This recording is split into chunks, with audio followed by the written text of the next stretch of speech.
Hi, this is Glenn Hughes, and you're watching TVT.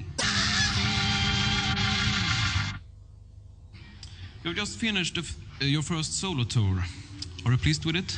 Yeah, it was very good. Yeah. What countries did you visit? Sweden, Norway, Russia. But there is more shows. Eventually. But, you know, the main purpose of this trip was to do an album. Yeah. You've been playing with a Swedish band. How come? Well, as I've said on stage, I think the musicianship in Sweden is far greater than most countries that I've been to. And due to the fact that I was going to make an album in Sweden, I thought it would be very convenient to use a Swedish band. But I think the guys in the band are perfect to play the kind of music that I used to play and I am playing right now. So I think this band is a perfect band for me. Can you tell me a little about the members of the band and how you met them? Of course, John Levin and Mick McKelly are friends of mine from Europe. Of course, I knew from John Norum, of course. Impo Hilden had played with John Norum, so there's that simple says that.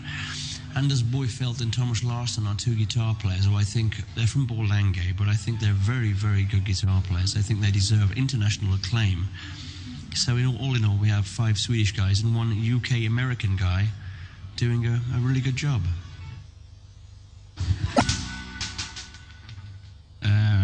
You've been a world-famous artist for more than 20 years now.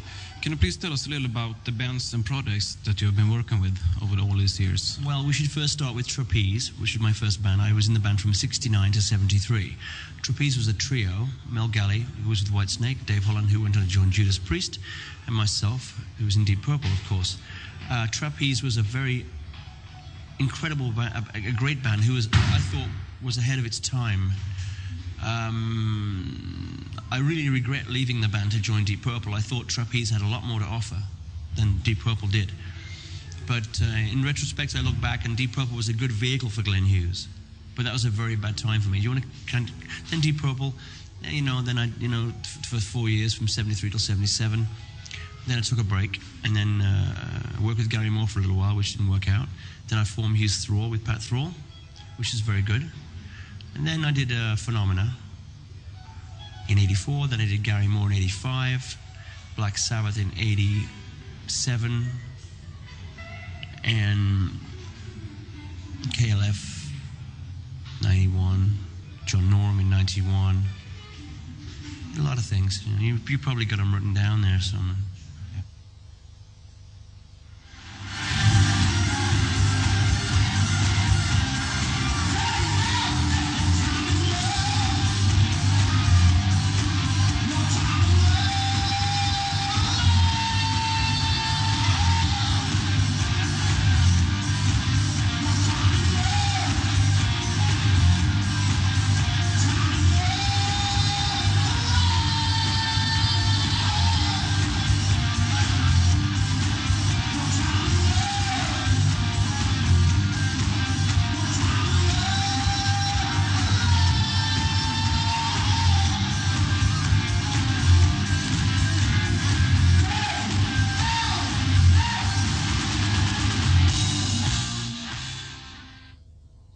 As you know now I'm sober and clean. I want to play.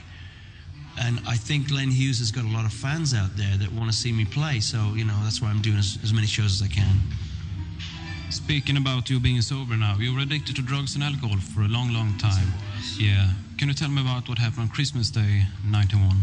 Well, I was using cocaine on Christmas Day, 1991, and I felt very, very weak, tired.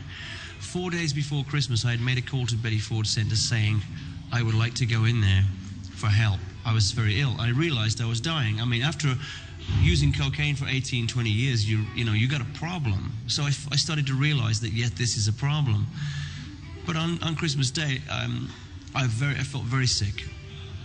And I remember I was on my knees in my bedroom, and I asked God, please show me a sign I need your help. And a voice said to me, you must go to the hospital now. And I went to hospital, and they told me I was this far away from death, which scared the bejesus out of me. So, what I did, I went to hospital, and a week later, I went to Betty Ford Center. And one thing you have to do when you go to a place like the Betty Ford Center, you have to realize that you have a problem. You have to surrender to the fact that you are powerless over alcohol and drugs. I am powerless over cocaine. I am powerless over alcohol. Those two substances controlled my life. Controlled, not anymore. So I have to work a program, a step program, whereas I have to understand that if I ever go back to using those two drugs, I will die. So every day in my life I wake up and I have to realize that I have to be very strong in my will not to do what I used to do. And for 20 months now I've been very, very good at keeping in contact with God and asking God to show me the way, which is why I'm alive today.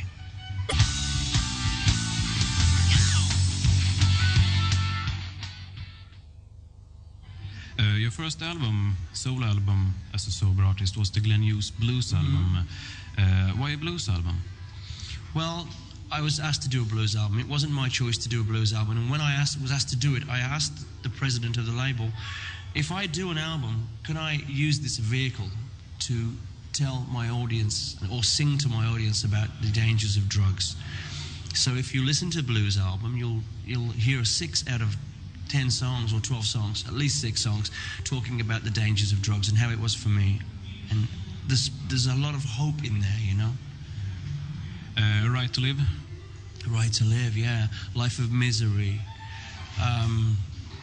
So Much Love to Give. You Don't Have to Save Me Anymore. Shake the Ground. They're all about drugs, you know. Hey Buddy, You Got Me Wrong is about a dealer. You know, it's all pretty strong stuff. When will there be a new Glenn Hughes album? There's going to be a brand new Glenn Hughes album, everybody, in November. And it's going to be called From Now On. And it's a rock album featuring all the guys I mentioned before. We're going to make the album in Skara in the next couple of weeks. The album is a rock album. It's for anybody that enjoyed Hughes Thrall, Deep Purple, Phenomena. This is an album they should get, because this is going to be like another chapter in the Glenn Hughes rock book. You know, it's going to be a real big rock album with a couple of real big ballads. On this tour you played material from all your career. Was it hard to pick out the songs? You know, it was, because, you know, I want to explain to everybody now that the reason I chose to leave out Black Sabbath and Phenomena was it's singing about the devil. I don't want to sing about dark things. So I chose the songs I've chosen on this tour because people want to hear these songs, you know. So I chose these songs, you know, with them in mind. And also you did Georgia on My Mind, which you did with Purple back in the 70s. I thought anybody that really is a Glenn Hughes fan would maybe want to hear that, you know. This is my oldest friend and companion. He's been with me ever since Trapeze.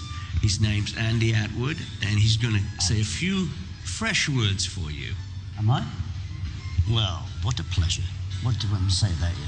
What a pleasure it's been working with him, sometimes. And what a pain in the arse sometimes. What else can I say? When will there be a new Glenn Hughes album? There's going to be a brand new Glenn Hughes album, everybody, in November. And it's going to be called From Now On. And it's a rock album featuring all the guys I mentioned before. We're going to make the album in Skara in the next couple of weeks. The album is a rock album. It's for anybody that enjoyed Hughes Thrall, Deep Purple, Phenomena. This is an album they should get, because this is going to be like another chapter in the Glenn Hughes rock book. You know, it's going to be a real big rock album with a couple of real big ballads. Are the future plans? The future is this. We start the album in August. We finish in first week of September. Then I go to America to do Motley Crue album in Vancouver. Then I'm working with Dan Reed in October on a project together. I don't know when it's going to be. Then I come back to Europe in November to tour, November and December. Then we go to Japan in January, and we'll do an American tour. And, you know, from there, you know. So we'll be in Sweden before Christmas? We're going to be in Sweden from the 3rd and 4th week of November. Well, all I want to do, and I'll say it again, is to stay clean and sober. I have every day the phone rings with somebody that wants to work with me, but right now I'm very, very busy. So, you know, for me, it's just being able to maintain a good living lifestyle, to keep my voice in good order, to work in the gym every day. I've become a vegetarian. I firmly believe in helping young people who have a problem with drugs. So if I can be of any help to anyone out there, please, I am here. Okay, thanks a lot. Thank you. Yeah. Thank you and good night. Mick McCallie on keyboards. Come on. Thomas Larson on guitar. Anders Boyfelt on guitar. John Levin on bass guitar. Hempo Hilden on drums. 5 Swedes and 1 English dude. We love ya. We love you, Vespi. Thank you for coming to see the old boy. I love you.